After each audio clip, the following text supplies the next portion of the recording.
చూస్తే కొంత అతను ప్రవర్తించిన తీరు లేదు, అతను బయలుదేరిన తీరు దగ్గర నుంచి కూడా మనం ఉదయం చూసుకుంటే హైదరాబాద్ లో 11 గంటలకి 24వ తారీఖు ఆయన బయలుదేరారు. అక్కడి నుంచి బయలుదేరిన తర్వాత నేరుగా ఆటోమేటిక్ 12 గంటలకి ఎల్బీ నగర్ లోని ఒక మద్య షాప్ లోకి వెళ్ళారు. అక్కడ మద్యాలని కొనుగోలు చేసిన పరిస్థితి ఉంది. అక్కడి నుంచి 4 గంటల టైంలో కేసరి దగ్గర ఆయన సెల్ఫ్ యాక్సిడెంట్ కి గురయ్యారు. ఆ సెల్ఫ్ యాక్సిడెంట్ లో నేరుగా వచ్చి అక్కడున్న స్తంభాన్ని ఢీకొట్టారు. వెంటనే అక్కడున్న ఆ ఢీకొట్టిన నేపథ్యంలోనే అక్కడున్న కొంతమంది వ్యక్తులు చూసి దాన్ని 1033కి అంటే టోల్ ప్లాజా దగ్గర ఒక హెల్ప్ లైన్ మొబైల్ వెహికల్ ఉంటుంది, ట్రీట్మెంట్ చేయడానికి కొన్ని యాక్సిడెంట్ కేసెస్ కోసం అని అక్కడ ఉంటుంది. వాళ్ళకి ఫోన్ చేశారు. అప్పటికి 3:52 వీళ్ళకి ఫోన్ వచ్చింది. అంటే 3:52 వాళ్ళకి పక్కాగా ఫోన్ రావడంతో వాళ్ళు అక్కడి నుంచి టోల్ గేట్ దగ్గర నుంచి ఇది దాదాపుగా 200 మీటర్స్ దూరంలో ఈ సంఘటన జరిగింది. వెంటనే రష్ అయ్యి అక్కడికి స్పాట్ దగ్గరికి వెళ్ళారు. అప్పటికే ప్రవీణ్ అక్కడి నుంచి కింద పడి లేచి బండిని తీసే ప్రయత్నం చేస్తున్నారు, బండిని స్టార్ట్ చేసే ప్రయత్నం చేస్తున్నారు. ఆగిన తర్వాత అక్కడ ఎవరైతే ఈ సిబ్బందికి హెడ్ గా ఉన్న సర్వీస్ చేసే దినకర్ క్లియర్ గా ప్రవీణ్ పగడాల దగ్గరికి వెళ్ళారు. ఏం జరిగిందని అడిగారు. ఆయన చెప్పలేని స్థితిలో ఆయన అన్ని కూడా ఓన్లీ సైకిల్ చేస్తున్నారు. ఒక థమ్స్అప్ సిగ్నల్ చూపించారు, బానే ఉంది అన్నారు. కానీ అప్పటికి చేయి దగ్గర వీళ్ళు గమనించింది ఏంటంటే అప్పటికి ఆయన ఫుల్ కోట్ ఉంది చేతికి. ఆ కోటుని కూడా బాగా వెనక్కి తీసుకుని వచ్చారు. తీసుకుని వచ్చిన తర్వాత అప్పుడు కుడి మోచేతికి ఆయనకి కొన్ని గాయాలు ఉన్నాయి. అప్పటికి ఆ బ్లడ్ అంతా అక్కడ క్లాట్ అయింది. సో దాంతో వీళ్ళు వెంటనే వాళ్ళ దగ్గర ఉన్న ఎయిడెడ్ బాక్స్ లో ఉన్న కొంత టించరు తర్వాత వీటన్నిటి చేసి అతన్ని క్లీన్ చేసి మీరు కొంత రెస్ట్ తీసుకుని వెళ్ళొచ్చు కదా అని చెప్పి ప్రయత్నం చేసినా ఆయన వినలేదు.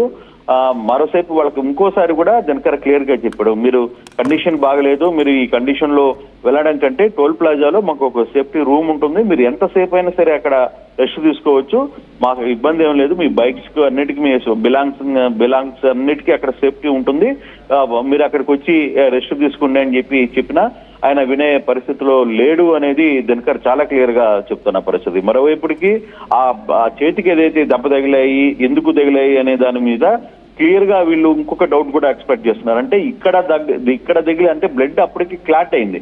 బ్లడ్ క్లాట్ అయిందంటే అది దీనికంటే బిఫోర్ ఎక్కడో ఇంకోసారి కూడా ఆయన కింద పడ్డారు. ఆ గాయం ఏదో ఇంకో గాయం దానికంటే ముందే అయ్యింది అనేది దినకర్ చెప్తున్న పరిస్థితి. అందుకే దాన్ని క్లియర్ చేసిన తర్వాత ఇక్కడి నుంచి మూవ్ చేసేదానికి ప్రయత్నం చేసినప్పటికీ లేదు, అతన్ని అక్కడ రూమ్ లో రెస్ట్ తీసుకోమని చెప్పినా అతను వినకుండా వెళ్ళిపోయారు. అప్పటికి కృష్ణమోహన్ ఇక్కడ మళ్ళీ కొన్ని డౌట్స్ కూడా వస్తున్నాయి. నిజానికి ట్రీట్మెంట్ చేశారు 3:52 కీసర టోల్ ప్లాజా దగ్గర ఆయన పడిపోతే చేతికైన గాయాలు, అంతకు ముందు కూడా పడిపోయినట్టుగా ఉన్న గాయాలు ఉంటే వాటికి ట్రీట్మెంట్ చేశామని చెప్తున్నారు.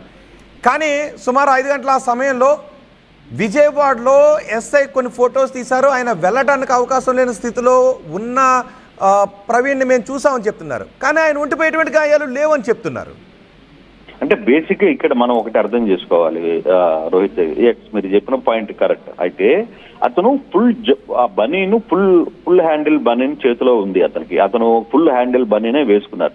అయితే యాక్సిడెంట్ జరిగిన తర్వాత మీరు కానీ ఇప్పుడు టోల్ ప్లాజా తీసిన ఫోటోలో కానీ చూస్తే ఆ ఫోటోలో కంప్లీట్ గా కూడా ఆ చేయికి వెనక్కి లాగి ఉన్నారు. ఆ ఫోటోలో మనం క్లియర్ గా కానీ గమనిస్తే మరో ఫోటో కూడా ఉంది. ఆ ఫోటోలో చాలా క్లియర్ గా అర్థమవుతుంది. పైకి లాగి అప్పుడే ఆ చేతికి గాయానికి ఉన్న ట్రీట్మెంట్ చేశారు. అయితే మళ్ళీ విజయవాడకి వచ్చిన తర్వాత పడే టయానికి అక్కడ తీసిన ఫోటోకి అదే షర్టు పూర్తిగా ఫుల్, అంటే అతను తన చేతిని మడిచున్న దాన్ని ముందుకి జరిపి ఉండొచ్చు. సో అది లెక్కలోకి తీసుకోవాల్సిన అవసరం లేదు. ఎందుకంటే సేమ్ పడిన తర్వాతనే చేతికి గాయాలయ్యాయి. చేతికి గాయైన తర్వాత ట్రీట్మెంట్ కోసం వీళ్ళు ఆ షర్ట్ ని వెనక్కి లాగారు. ఆ వెనక్కి లాగిన తర్వాత ట్రీట్మెంట్ అయింది. మళ్ళీ విజయవాడకు వచ్చే టయానికి దానికి ముందుకి జరుపుకొని ఉండొచ్చు. దారిలో అది ఎక్కడైనా చేసి ఉండొచ్చు. ఎందుకంటే గొల్లపల్లిలో కూడా మనం కానీ పెట్రోల్ బంక్ దగ్గర చూసినప్పుడు కూడా అది మళ్ళీ ఫుల్ గా కనపడుతుంది. అంటే మధ్యలో ట్రీట్మెంట్ చేసిన తర్వాత ఆ టీ షర్ట్ ఏదైతే వెనక్కి లాగారో దాన్ని మళ్ళీ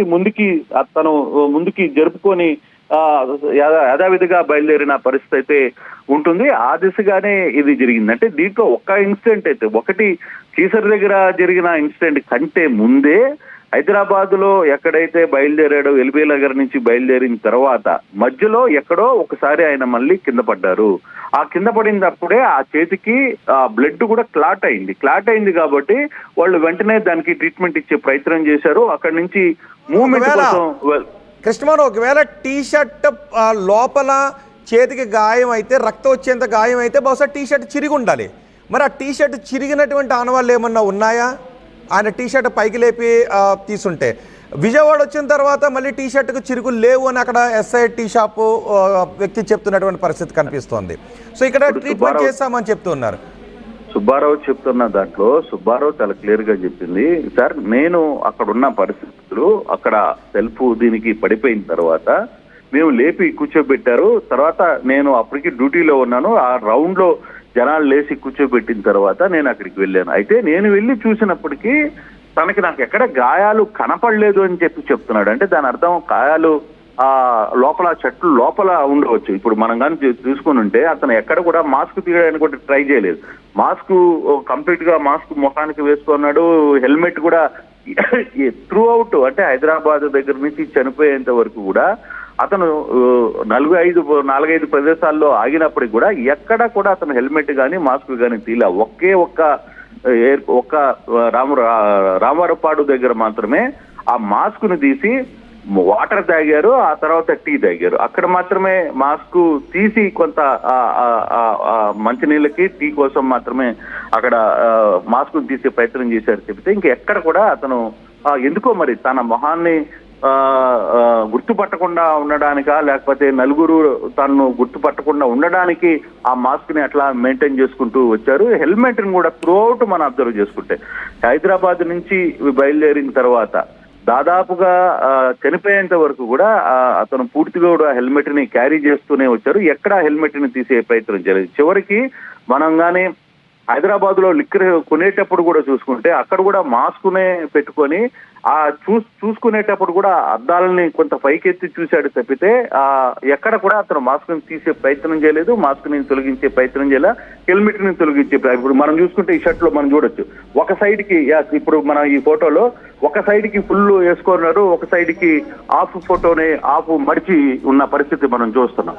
సో దాన్ని మడిచిన దగ్గర అక్కడే ఆ టైంలోనే అక్కడ ట్రీట్మెంట్ చేసిన క్లియర్ గా ఉంది. అక్కడే ట్రీట్మెంట్ చేశారు.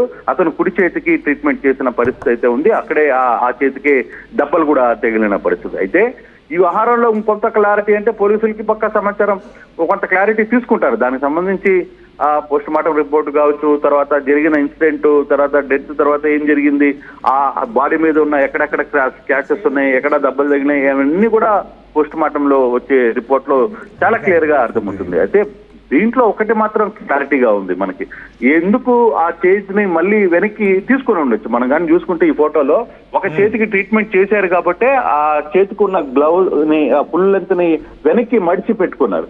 రెండో చేతికి లెఫ్ట్ హ్యాండ్ కి మాత్రం అది ఫుల్ గానే ఉంది. తర్వాత ట్రీట్మెంట్ అయిన తర్వాత బహుశా దాన్ని అది ముందుకి జరిపి ఉండొచ్చు. దాంట్లో పెద్ద వేరియేషన్ ఏం లేదు. దాంట్లో దాన్ని ఇంకో రకంగా ఆలోచించాల్సిన పరిస్థితి లేదు. విజయవాడకి వచ్చే టైంకి ఆయన మళ్ళీ ముందుకు జరుపుకున్నారు. ఆయన అక్కడే పడ్డారు. ఆ టైంలోనే పోలీసులు చూశారు కాబట్టి అతనికి ఎక్కడ ఒంటి మీద దెబ్బలు తగలేదు. ఎందుకంటే అది ఫుల్ జాక్ వేసుకొని ఉన్నాడు కాబట్టి అది కనపడలేదు. మామూలుగా కానీ చేతికి అట్లే మడుచుకొని అట్లా కానీ వచ్చిందంటే డెఫినెట్ గా అది